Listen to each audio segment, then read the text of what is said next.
یهودي خپل بچی ته وای بچیه لاړ شه د بازار نه سودا راوړه. هغه ماشوم را روان شو.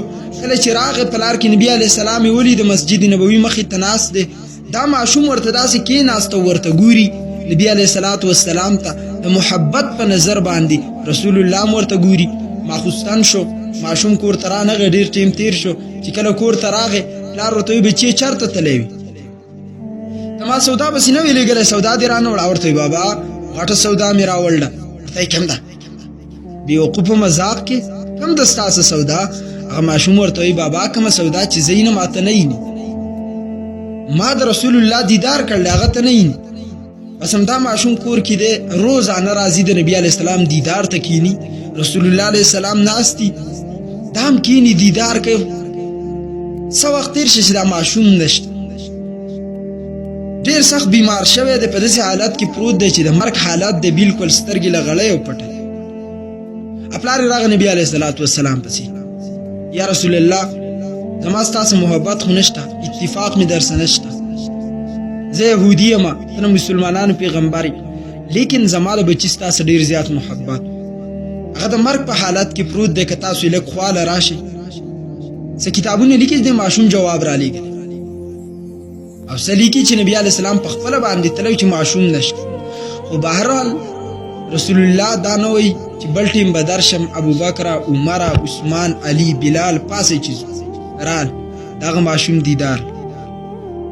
نو هغه ماشوم چې سترګې وغړولې نبي علیه السلام یې سر ته او محبت کا اثر یہ ہوتا ہے جب آپ اپنے محبوب کو دیکھیں گے تو ہنس نہ آئے.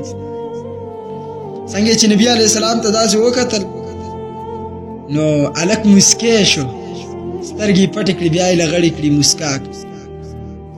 نبی علیه السلام ورته وکاته، په اخره کې ورته ویلو ته ایمان راوړه زه به تا د جهنم نه بچ کړم.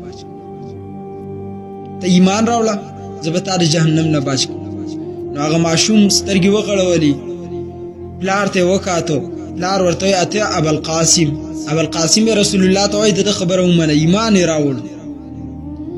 بیا وفات شو. په دغه دوران کې نو پلار ورته وایي دا خو زموږ په مذهب نه دی، وسې ته اوچت که دا ستا په دین دی. رسول الله صحابو ته ویل اوچت یې کوي. کله چې دفن ټیم راغی قبر ته نبي علیه السلام ورکوز شو.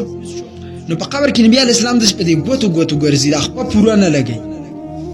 چې کله بهر راوخوته ډېر سخت ستړی شوی، صحابه ورته وایي وجه سره په خپله نبي علیه السلام قبر ته کوز کړلی په خپلو لاسو. صحابه ورته یا رسول الله وجه سره؟ نبي علیه السلام ورته فرمایي وجه دا ده چې د دې ماشوم دې قبر ته دومره فرشتې راغلي وي چې ما دا خپې داسې لګولې، د دې وجې نه چې زما خپه چېرته په فرشتو د پاسه رانشي، د فرشتو په خپو باندې د پاسه رانشي. او ستړی ځکه شومه چې دا وجود څه به م فرشتې لګېدې، نو ستړیوالی خامخه بیا راځي. اوس د دې نه زما استدلال صرف په دې توګه دی چې په صحابو ته نه ښکاري، نبي علیه السلام ته ښکاري. سما ته نه ښکاري، څه صحابو ته ښکاري. دغه هلک ته ښکارېده د نبي علیه السلام دیدار غټه سودا پلار ته